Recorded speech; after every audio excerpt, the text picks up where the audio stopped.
Board of Supervisors and to host today's event. Spending time with community partners and sharing valuable resources is a perfect way to start off the week. I want to thank you so much for joining us for our loan and granting workshop. There are a lot of helpful resources awaiting you from our knowledgeable speakers. And I want to say that I want to take a special thanks to all of you on a Monday morning for taking time to really listen to what we have available in LA County to you and the resources that are here. Through today's event, you will gain insight that enables you to successfully apply for grants and loans available through Los Angeles County and other government agencies. Los Angeles County has many programs tailor-made for small businesses. Our business community has endured tremendous difficulties because of the closures necessitated by COVID. I continue to advocate for the best interests and want to provide you with every opportunity to succeed. I'd like to thank the community and business organizations that helped get the word out for today's event to ensure each of you could access these resources. And I'd like to thank our speakers for sharing their wisdom with today's audience. As we begin, please note that if you have questions over the course of the hour, please enter them in the chat. We will have time at the end to answer them. Now, it is my pleasure to introduce Joe Nikita, Director of Los Angeles County Department of Consumer and Business Affairs. Over the course of the pandemic, Joe and his team have provided much needed resources and answers for businesses in need. You can visit their comprehensive website, which is full of helpful resources at dcba.lacounty.gov. Again, dcba.lacounty.gov. Now, Joe, I will pass it over to you.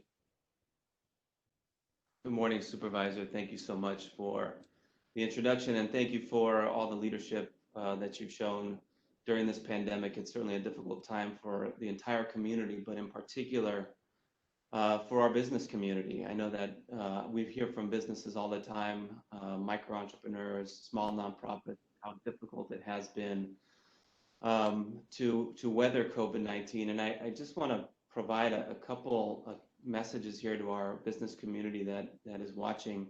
The first one is that your business can survive this. It's possible. It is not something that has to defeat you or cause you to go out of business, but you can't go it alone. I think a lot of small business owners are very entrepreneurial. They spend a lot of time on their business working. They don't have a lot of time to do other things like apply for loans, apply for grants, and sometimes even look for help. And there's a lot of, unfortunately, there's a lot of apathy out there thinking that there isn't any help available. Well, I think the point of the webinar this morning is to let people know that there is help. Do not go it alone.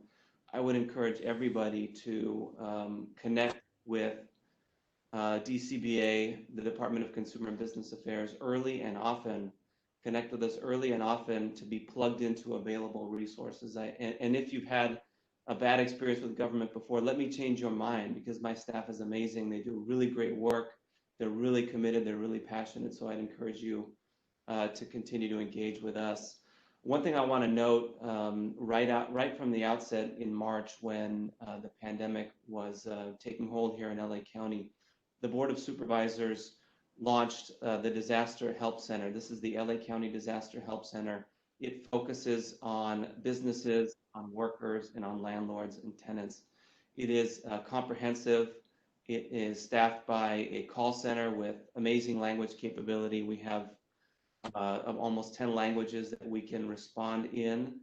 And the staff there comes from all over the county. These are disaster services workers that have been assigned to the help center from the libraries, from the treasurer tax collector, from my department, from our workforce department.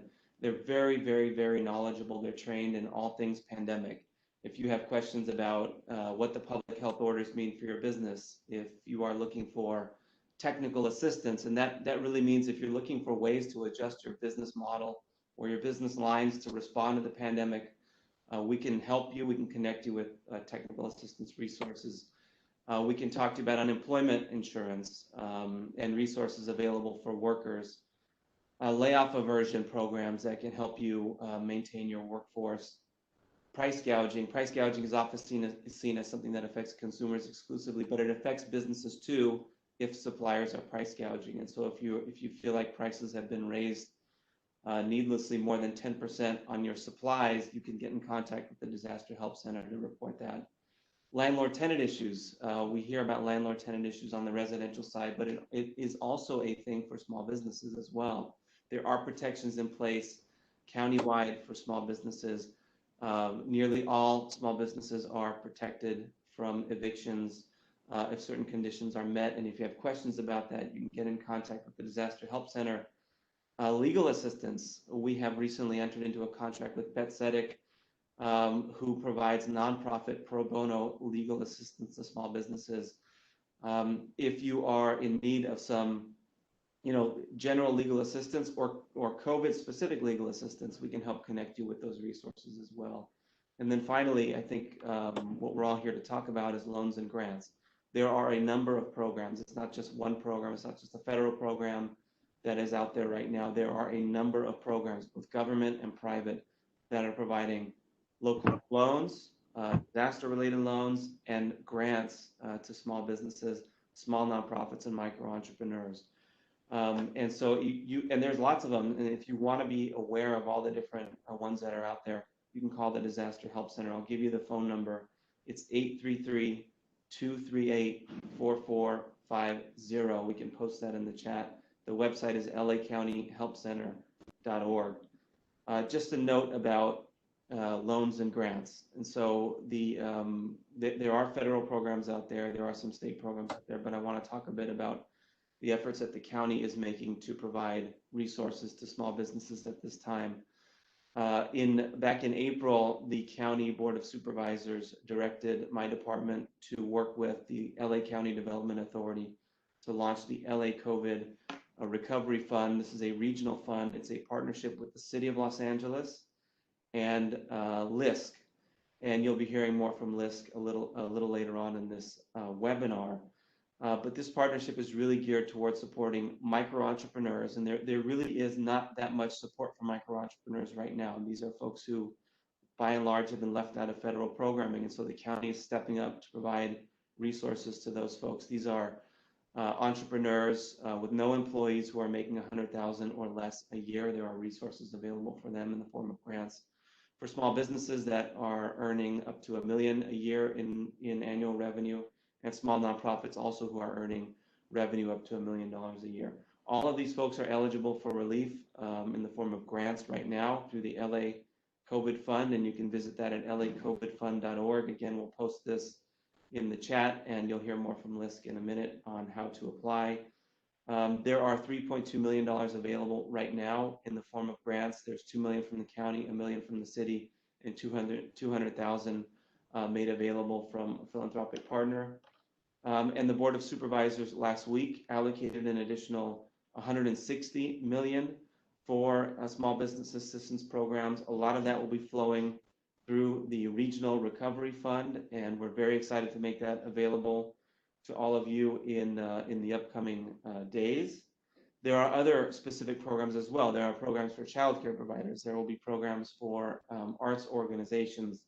If you need personal protective equipment, we're working on programs to make that available to small businesses as well. If you've experienced increased costs to comply with the health officer order, there will be grants available for you as well. So there's lots and lots and lots of resources out there. More is coming online every day.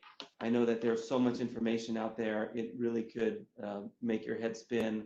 Let us make your life easier. Call the Disaster Help Center, visit the website so that you can get a better sense of what's out there specifically for you or your business. And so with that, Supervisor, thank you again for the introduction, and thanks for hosting this webinar this morning. I think this is a great resource for our business community.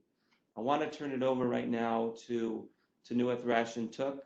She is a housing and economic development professional with more than 15 years of experience in both the nonprofit and the private sector. She has a background in advocacy, urban revitalization, including urban infill, retail, and housing development. She is the executive director of LISC's Los Angeles office, and she is a key partner with the county in making funds available to small businesses, small nonprofits, and micro entrepreneurs. Tanua, please. Thanks so much, Joe. Really appreciate the introduction and taking the time to give that little background. And I want to thank Supervisor Barger for hosting today's event and for bringing all of us together today. So I'm Tanua Thrash-Intook, the Executive Director for LISC Los Angeles, the Local Initiative Support Corporation. I'll ask if a member of my team would go ahead and put up just a couple of slides that we'll walk through for today. Joe Nikita has already mentioned that the LA County, along with the City of Los Angeles and a series of other partners, are working together to bring you the LA Regional COVID Fund. And you'll notice in the chat that you can find more information about LA COVID Fund at lacovidfund.org on the web. So we're proud to have all the partners who are listed here, the County of Los Angeles. Thank you to the Supervisor for appropriating resources for this, the City of Los Angeles, the city's Workforce and Economic Development Department, along with the Los Angeles County Development Authority, and under the direction of Joe Nikita, who you just heard from, the Los Angeles County Consumer and Business Affairs. LISC is proud to sponsor with them all to be able to bring you these resources. Next slide. So right now we've got at least $3 million in grants available. There's actually more money coming in daily from other philanthropic supporters as well. There are two kinds of grants that are available right now. There's a $5,000 grant available, and that's for micro enterprises, and we'll talk about who that is. And we've got $15,000 grants available, and that's for small businesses as well as nonprofits. We've had a series of rounds already regarding this grant program. If you haven't heard about it until today, don't worry. There's still more rounds coming up. All of this information is available on the website, and we encourage you to take a look at it. We're anticipating that the next round will open on Monday, August 17th. So you are early for that round. Each round is a new opportunity for you to be able to be selected to be one of the finalists and to actually get one of these awards. So please share this information and take a look at the website on upcoming rounds. So who's eligible? What is a micro entrepreneur? Well, essentially, this is really anyone who is, for example, in the gig economy. You're a sole proprietor, maybe you're a hairstylist, possibly you're a landscape artist, someone who possibly has a single member LLC. Any of those kinds of businesses are considered a micro entrepreneur. You've got to have revenue of less than $100,000. And so we'll be verifying that once you're selected as a finalist. And if you are any one of these kinds of entities, businesses, or workers, you're eligible for a $5,000 grant. Next slide. We also have the eligibility for small businesses. Right now, for small businesses, we are focused on those entities whose revenue is less than $1 million. We will be verifying this information if and once you're selected as a finalist with your 2018 or 2019 tax returns to verify that income. And we'll be checking with the California Secretary of State to ensure that you're an active business entity. And if you've got that revenue of less than $1 million, $15,000 is what you qualify for. Moving on to nonprofits. So nonprofits also right now, we're focused on those nonprofits that have revenues of less than $1 million and who've got, but you have to have a minimum revenue of at least $50,000 as a nonprofit in order to qualify. We'll be checking your 501c3 status, and we recently added those that are a 501c6 and our chambers of commerce are also eligible for this resource. We're looking for those who are providing services in low and moderate income communities. And if you want more information about that, if you visit our website, you'll see a map with more details. And we'll be checking for your 990 form, either your 2018 or 2019 form, to confirm your gross revenue. We'll also be checking with the Secretary of State to see that you're an active nonprofit in the state of California. And again, you'd be eligible for a $15,000 grant. So for more information about the upcoming rounds, we also want to make sure that you know that if you have and know of people who have other language needs, the application is available on the website in 15 languages. 15 of the most common languages in LA County, the application is there. If you have any questions or need additional in-language support, you'll also find on the website a list of partners who can help you. We call them technical assistance providers, but they're partners out there who can assist you in person and in language as well. Again, all of that information can be found at lacovidfund.org. And if you have any questions for us, we'd be happy to hear from you. You can send us an email at lacovidfund@lisc.org. If you've got any questions for today, we'll be on, and feel free to leave those questions in the chat box. Sanua, can I ask you to just comment on one thing, because I think for a lot of folks seeing the information you provided, sometimes people see it and it sounds really complicated. I just want to reassure everybody that your team is there to help people make it through the application. It's not a big application. It's quite short, very approachable. Maybe you could touch on that. Sure, absolutely. Yes, it's a short application. We've estimated it could take you anywhere from 10 minutes, maybe at most 15 to complete, but possibly even less. Essentially, when you go to fill out the application, it's all the information you already know. You know, who are you? Where are you located? Who do you serve? What kind of entity are you? What's happened to your business? And there are many multiple choice options. There's only one place in the entire application on the final question where we ask you, is there anything you want us to know? And it's optional whether you can fill that out or not. But essentially, all of the verification documents, you do not need to have that available when you apply. All you need to have available when you apply is, again, who are you? Where are you located in LA County? How we give you multiple choice as to how COVID-19 has impacted you, what kind of entity you are. And it's probably about 25, no more than 30 questions. And they go pretty quickly in terms of completing them. Once you have been selected, our goal is to help you get to a point where you are taking home the money and the resources are deposited into your bank account. So we're working with you throughout the entire steps to make sure that you know how to upload documents, share with us your verification information. And again, we offer in-language support. Just last week, we offered trainings in Spanish as well as Armenian and Thai. So there's, if there is a language need, we definitely are able with our partnerships to provide that.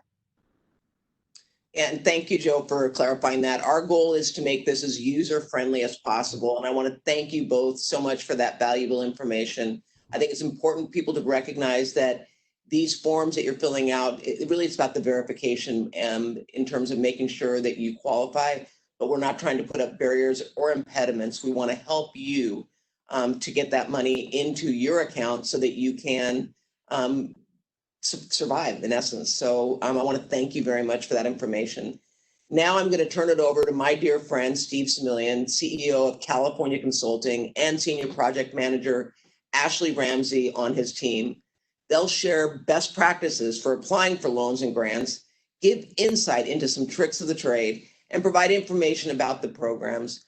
I know that when I was handling policy issues, one of the biggest obstacles was writing grants. Again, it's our goal to give you all the tools necessary so that it's easy for you. With all the anxiety and stress right now with COVID, it's important for us to work together as a team and recognize these are uncharted waters and we need to work together, because together we are stronger. So with that, Steve, over to you.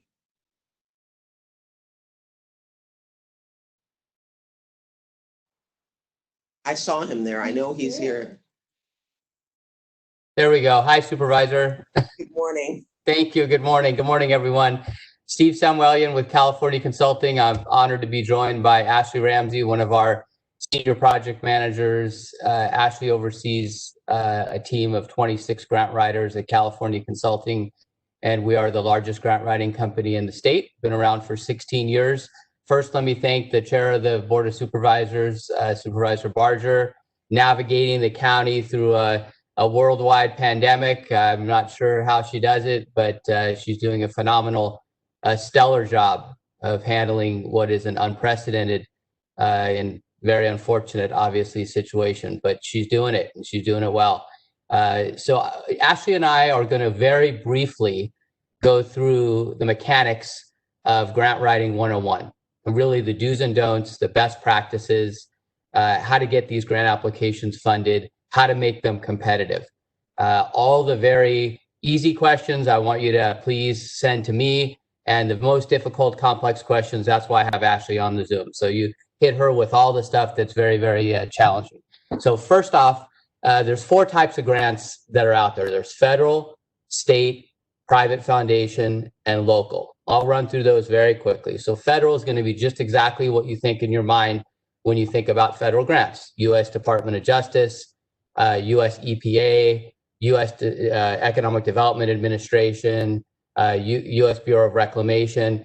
Federal grants tend to be more complex. They tend to be larger. So federal grants are not going to be 5-page applications.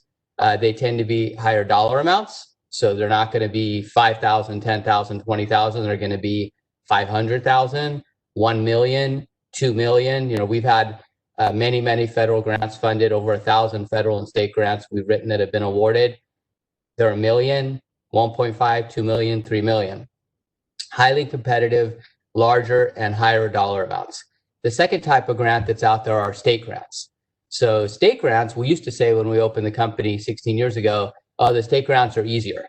California is quickly catching up to the feds when it comes to making their applications complex.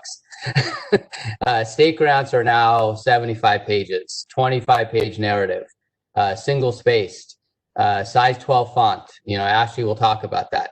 So state grants are competitive. They're also higher dollar amounts. And state grants, typical state grants are California Department of Justice, California Parks and Rec. There's a lot of money out there for Parks and Rec through California Department of Parks and Rec.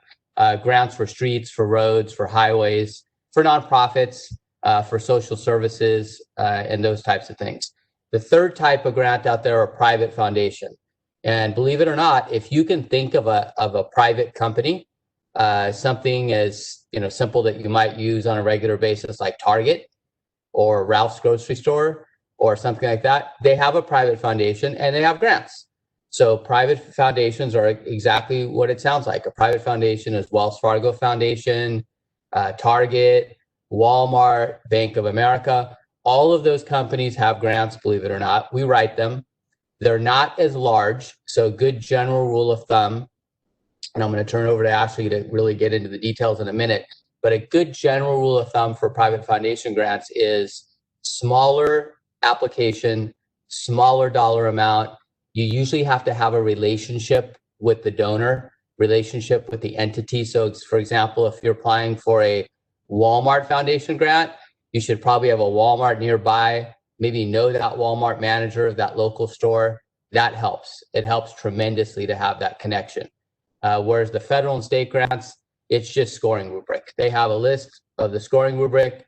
Do you meet that criteria? They go right down the list, 1, 2, 3, 4, 10 points eligible, you scored 8, 6 points in this category, you scored 5.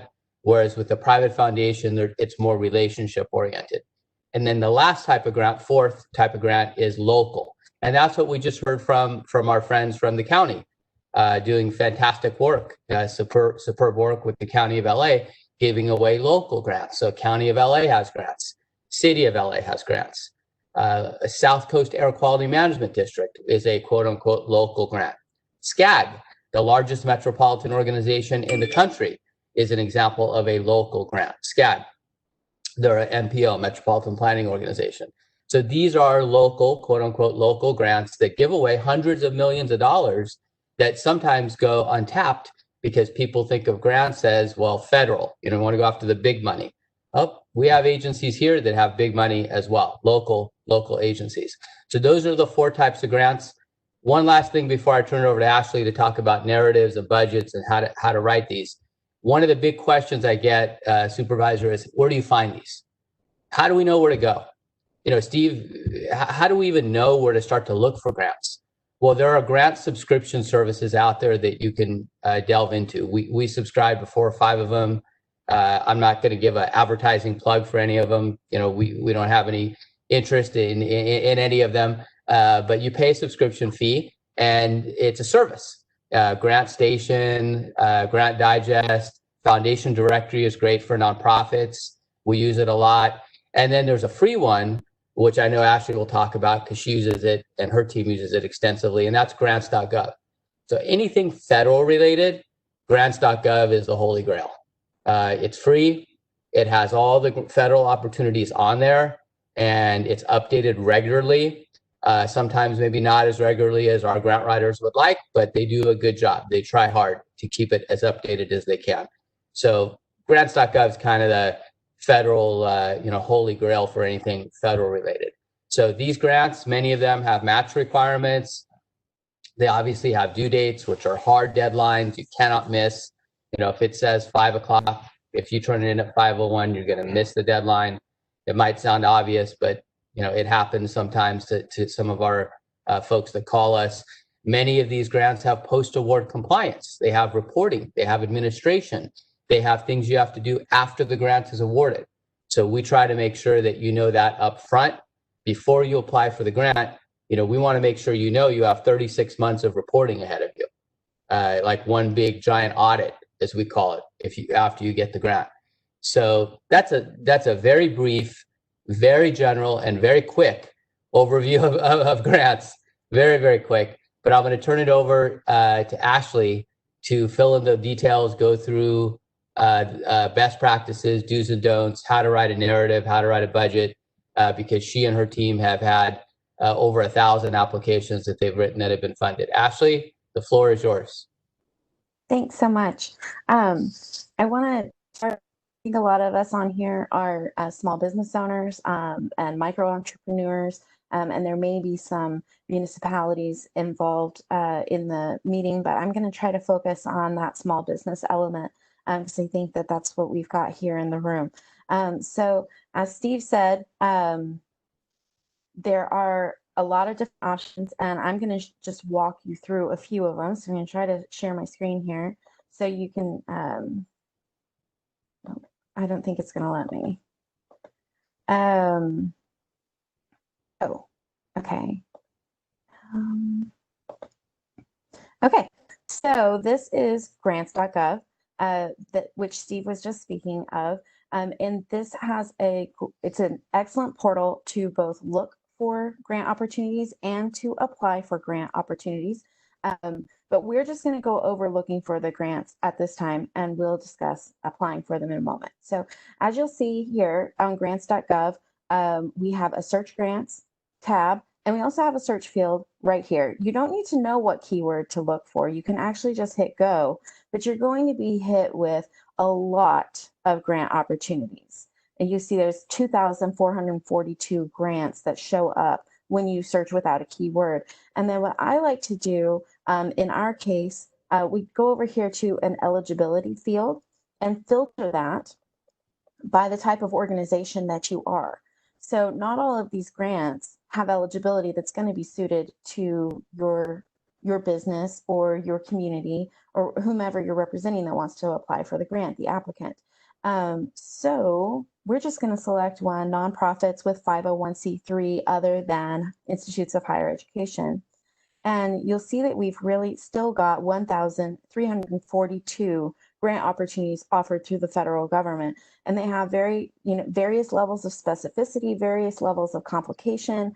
Some of them are for research and some of them are for the arts. And so you still want to probably drill down a little further. We'll go to grants. That gets us down to 1,060. And then you can come down and select by categories, or you can select by agency that's offering it, however you want to. So you can also click on any of these fields. I like to look on the close date and see, if this is due on today. You probably don't want to apply for that because it's probably going to be too big. But so if you see something that really fits with you and it's next week, you might be able to pull it off if it's a simple application, or you can look through a different way and find things like disaster prevention and relief. So you'll see things that are specific, very specific opportunities, like this one in Kuwait is probably not going to be applicable to your organization. And this one, that's the RSVP competition, may not either. But when you want to look and see if it is well suited to you, you just click on the name of the opportunity, and it will give you this summation of who's eligible to apply. Is there a match or cost sharing requirement? That's important to know here. This is just a high level summary of what that grant opportunity is and whether or not you'd be well suited to it. So here you can see that we do have a cost sharing or match requirement. So you will need to look into that and see, do you have whatever that match or cost sharing requirement is before you apply for the application, because you'll need to either show that before you apply, or in some cases, you just have to make sure that you can meet it after you've been awarded.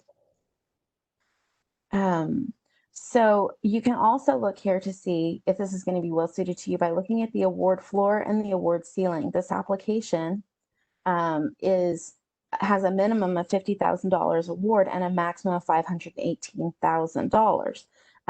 There's a lot of other information we need to know here, but this is a good place to see. Is this an opportunity I want to look further into, or does it not suit me well? There's this description that can show you what this grant is trying to do. If this grant is trying to do what you're trying to do, this is the grant for you. If this says that it wants to engage people over age 55 in volunteer activities, and that is not what you do, you're probably not going to be as successful if you make a project specifically for this that you weren't intending to do, and it's not aligned with with your mission, as if you're already doing this. So some people can go out and make a project that's suited specifically to a grant they found, but in most cases, you want to find a grant that matches you. And so one of the things as we look for grants, there's an information link here that can give us some more information about what they're looking for.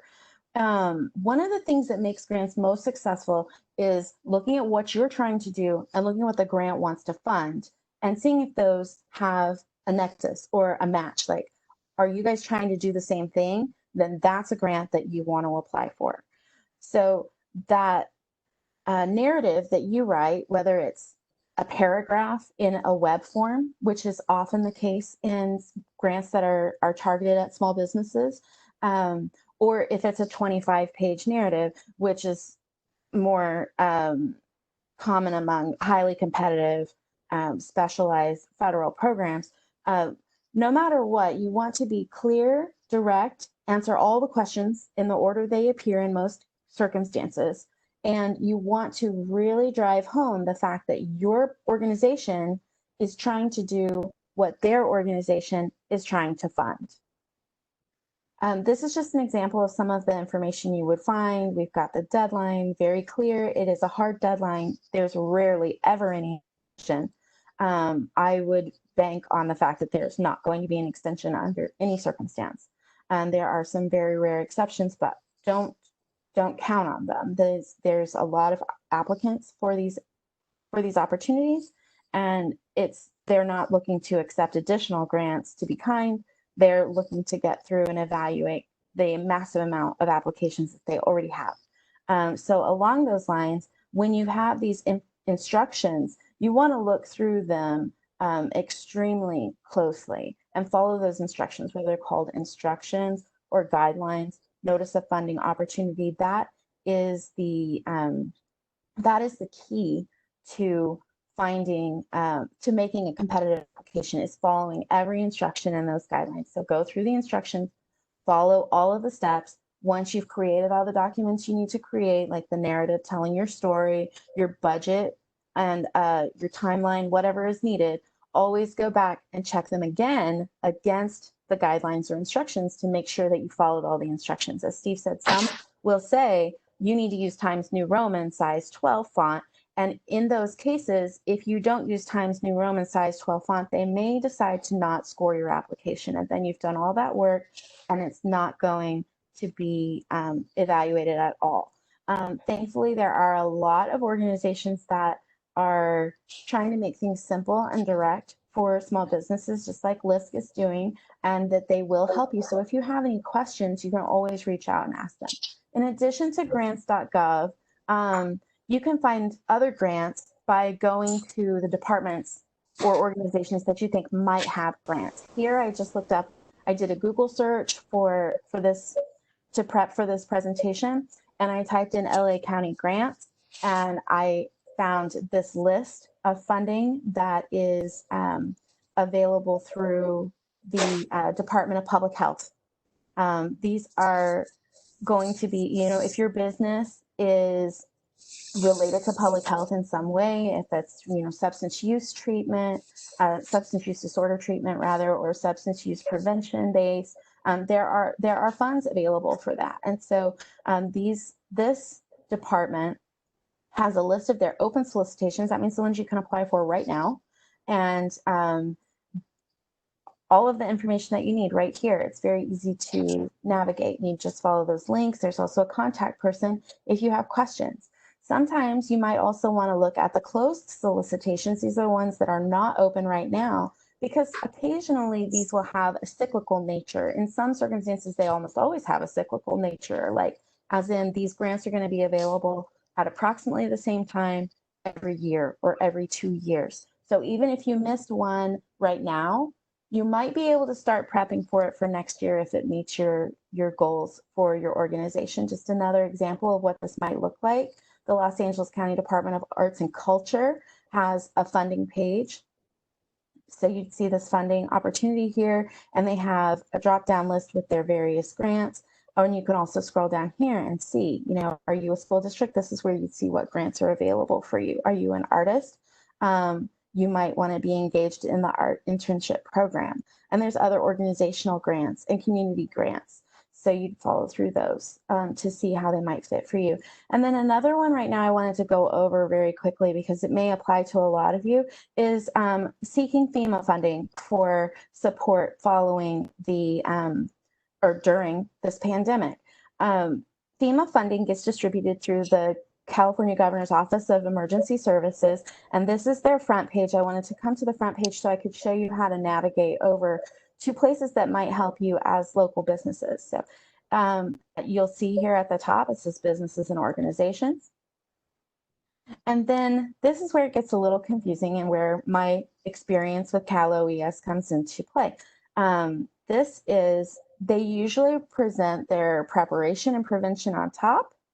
And then you've got to scroll down quite a bit to get to the recovery funding.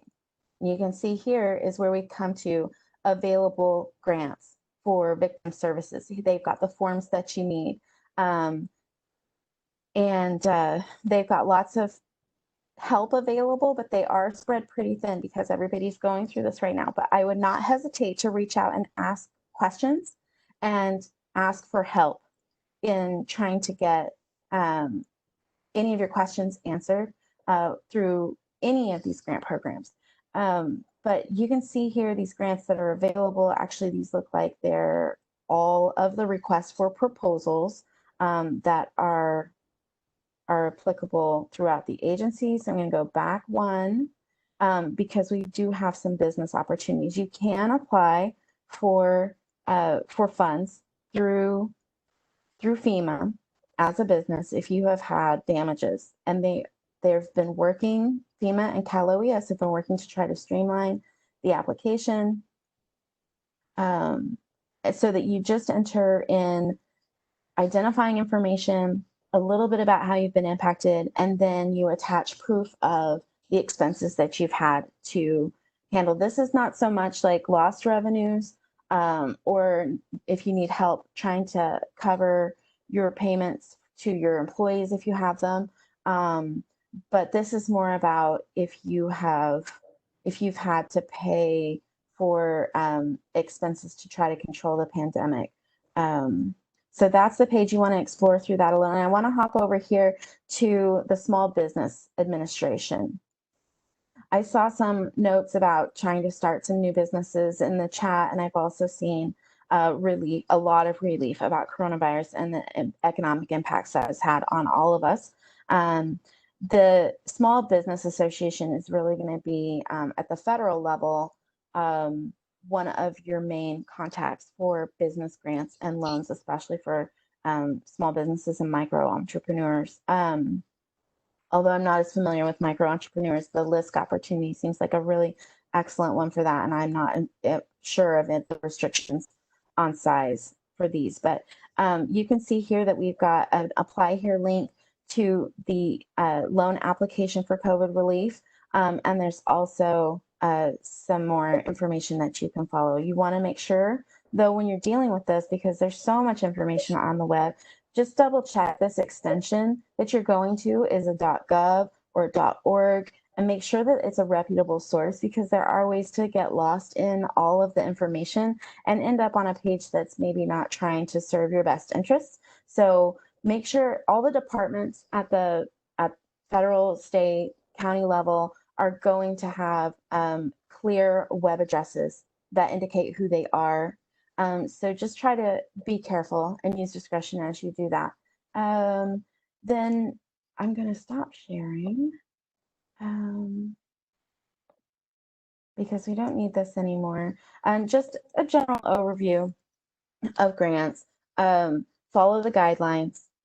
Ask questions when you need them. A lot of applications will have, if it's a foundation, they won't necessarily have guidelines or instructions. They may instead say how to apply or how do I access funding. So those are the kinds of things you would want to look to, or instructions. Look for webinars on how to apply, especially for larger grants. They will tell you a lot of the times what they need. So they'll tell you what items you need to apply for. And they'll also tell you, little tricks that they might have about what they want to see in a grant to win. So those resources may be available.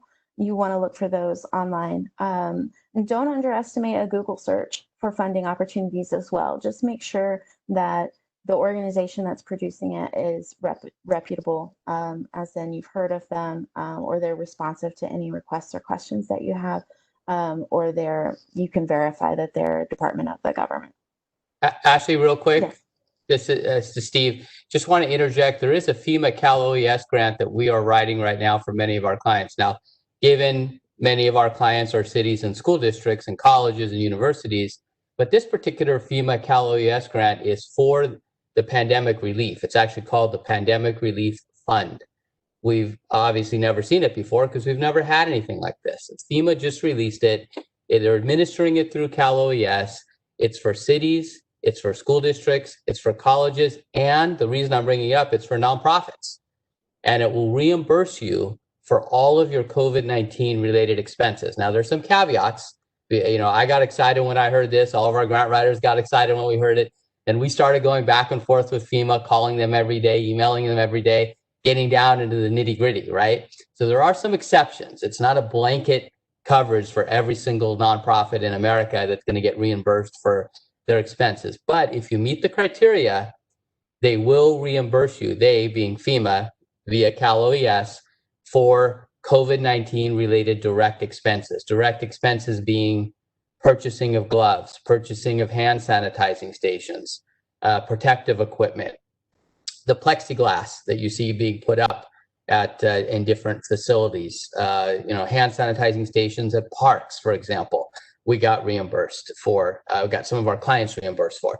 But there's some things that FEMA said no to. For example, we asked for a school district client of ours recently, what about the distance learning? Can we get our school district client reimbursed for the computers, the laptops that the teachers have to take home? And FEMA said, no, that's a no-go.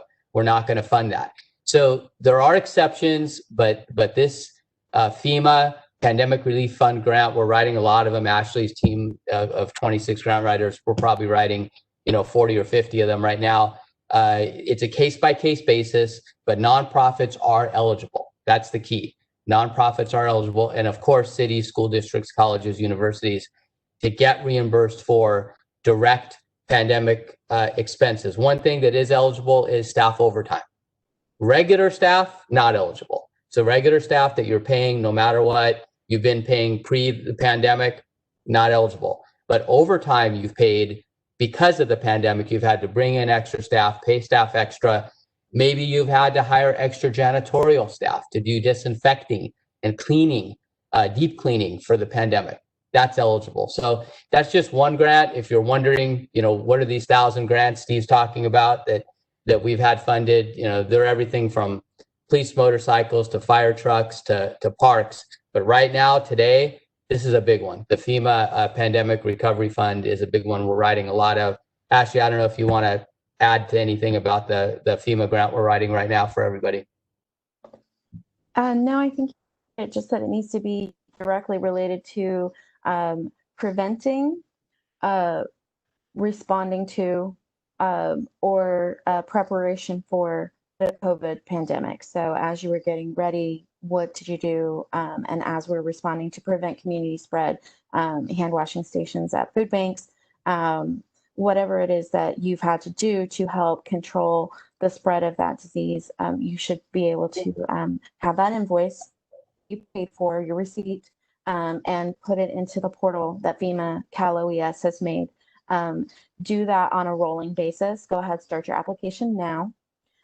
They've tried to make it a very simple process. You create a login, takes just a few minutes. There's a simple, straightforward form that we can help you with at California Consulting. If it becomes too much, there are professional grant writers that can help you. Then just upload all your receipts, and as they come in, you may have continuing expenses. You maybe bought a whole lot of PPE at the beginning of this and you're starting to run out. You need to buy another set. You don't need to wait till you're finished with all your expenses related to coronavirus before you apply for this. Go ahead and apply now. Say what expenses you've had now, and then you can also add additional expenses later. Great, thank you. I think that's the conclusion of our presentation. I know we could talk for 5 hours about grants, but we want to be very respectful of everyone's time. Thank you, Supervisor, for this opportunity. Thank you, Ashley. Thank you, Steve. I have a question. Actually, we're gonna get to the questions, but one question that Ashley touched on. Some of these grants require matching. Joe, can they apply for the county side to be the matching dollar amount for drawing down state and federal dollars?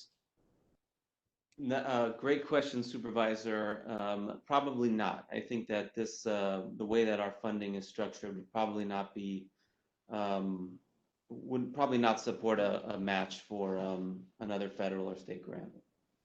So I want to talk about that because I think there's an opportunity for us to have set aside that could be used, because some businesses don't have that dollar amount to use as a matching grant. So I'd like to explore maybe an opportunity of carving out some that if people apply and they are awarded the federal grant, they can draw down from the county side to have it be a match, so that there's not an impediment or a barrier to people being able to access federal dollars and state dollars. We will pursue that. That was something that sparked my interest when Ashley was talking. So let's get into some of the questions that I've caught. I know that there was one question: are there specific industries targeted right now?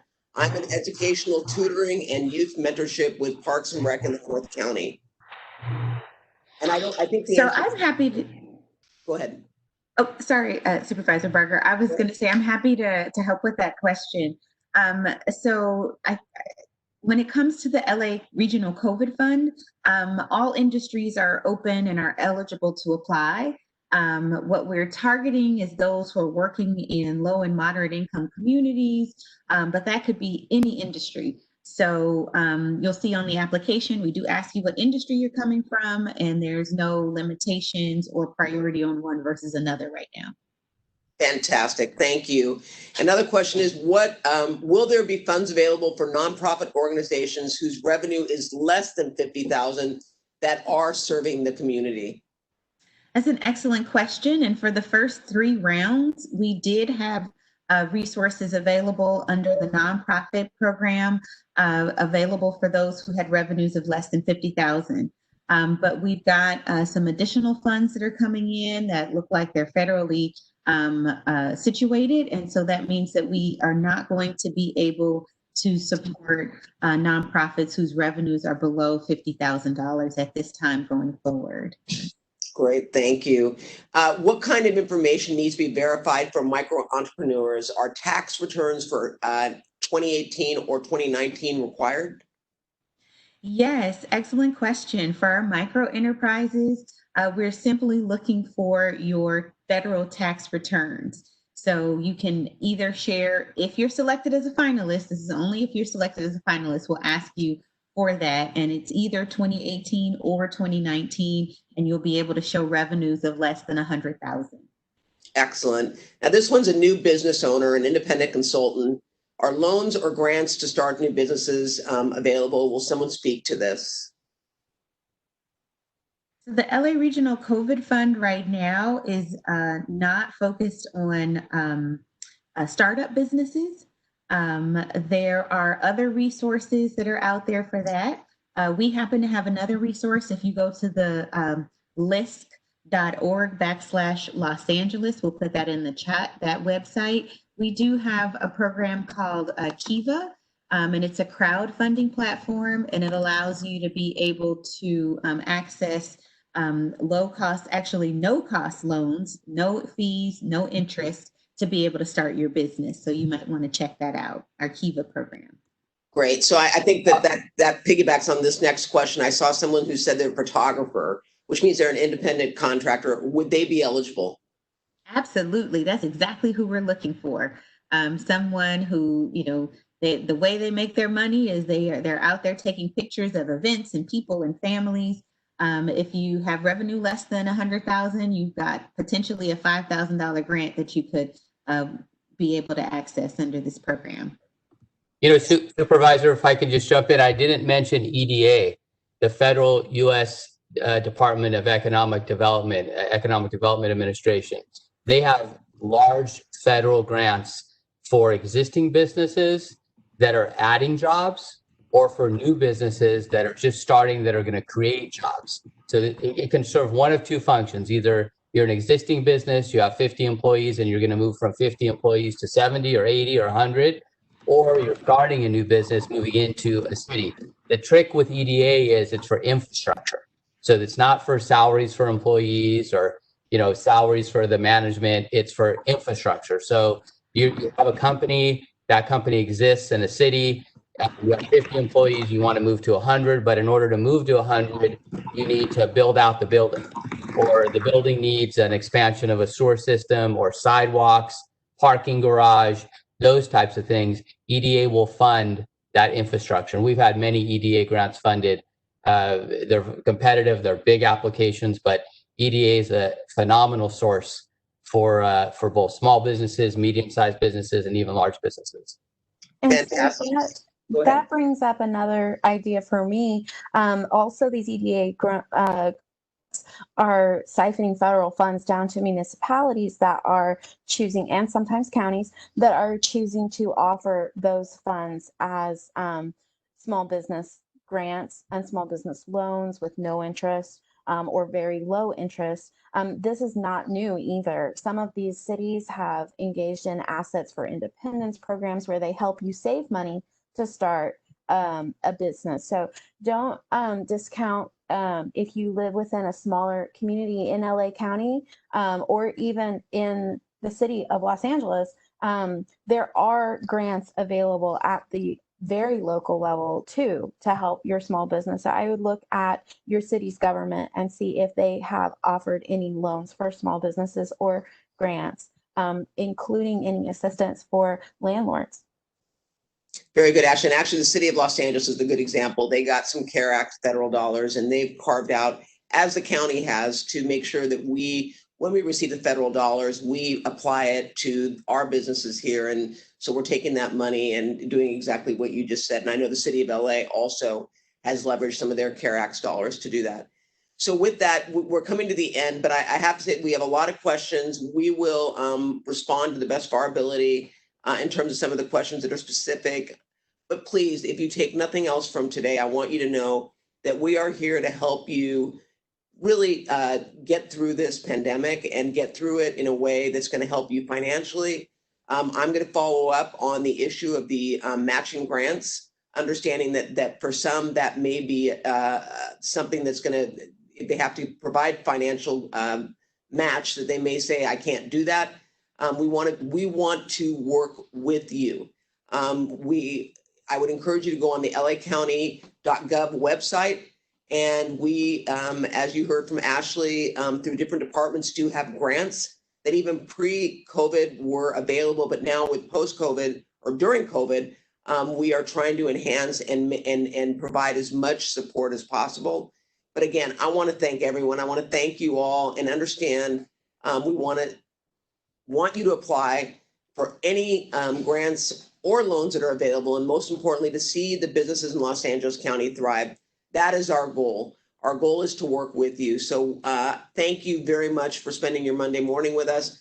Thank you all for just providing so much information and giving me a lot to think about in terms of how this board can better serve our constituents in LA County. So with that, I want you all to have a good day and please stay safe.